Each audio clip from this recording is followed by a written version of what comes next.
La morale ou l'éthique, ce socle vertueux, se distingue de la loi.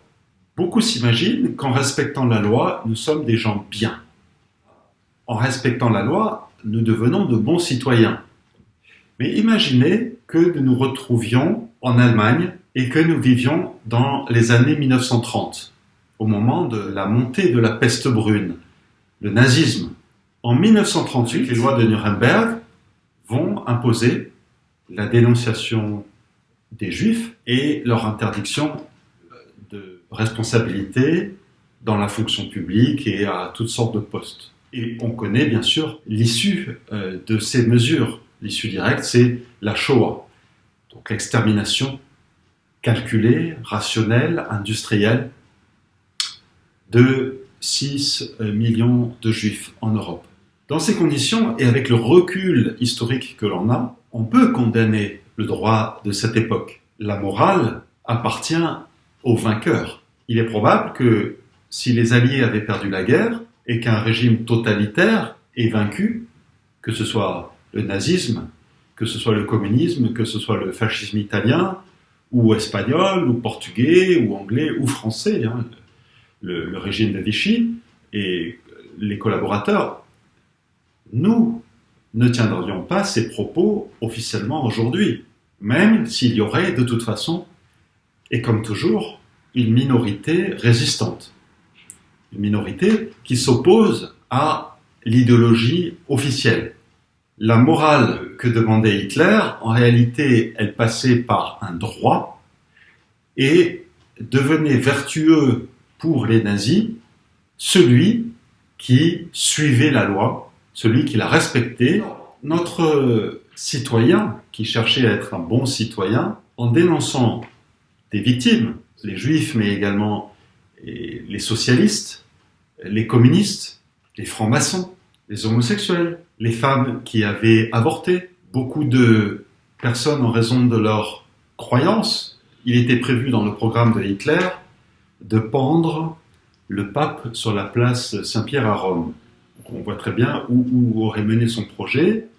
On voit très bien aussi que la logique du nazisme est extrêmement discutable du fait que, comme il s'agissait d'épuration raciale, tous ceux, à la fin, qui n'auraient pas correspondu aux critères du parfait arien auraient été éliminés. Et Hitler, il serait peut-être passé, puisqu'il n'était pas grand, blond, aux yeux bleus.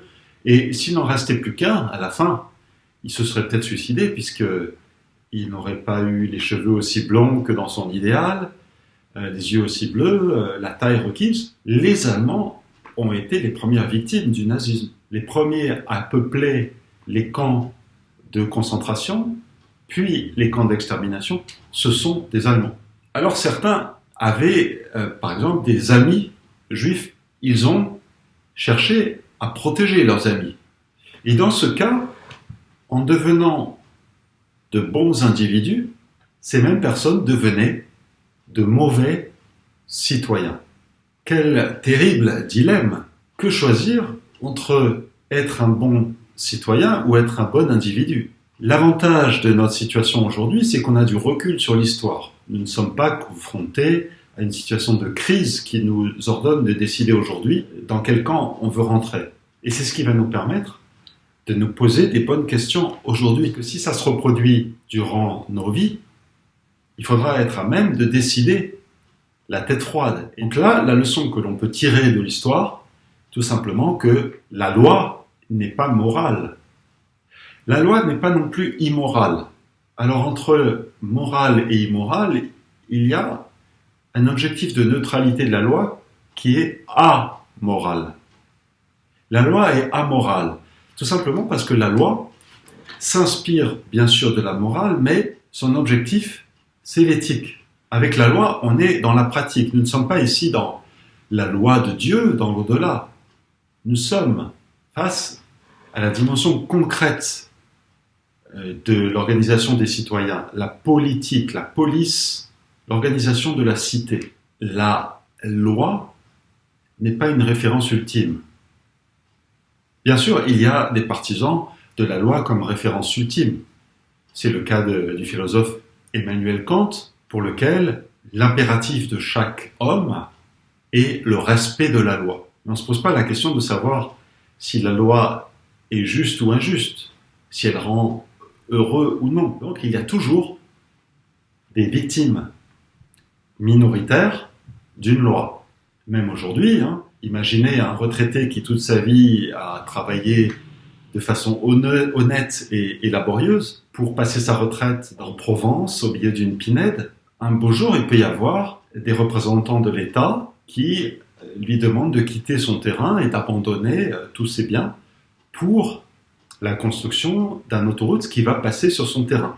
Les décrets-lois vont fixer la construction de l'autoroute pour des raisons absolument démocratiques et éthiques. C'est pour le bien de telle ville qui va être reliée à telle autre ville. Les habitants de ces communes vont pouvoir trouver plus de travail, se déplacer, gagner du temps. Donc beaucoup d'avantages. Mais notre retraité qui voulait écouler des jours paisibles sur son terrain en est empêché. C'est le principe de la loi. Il y a toujours des victimes de la loi.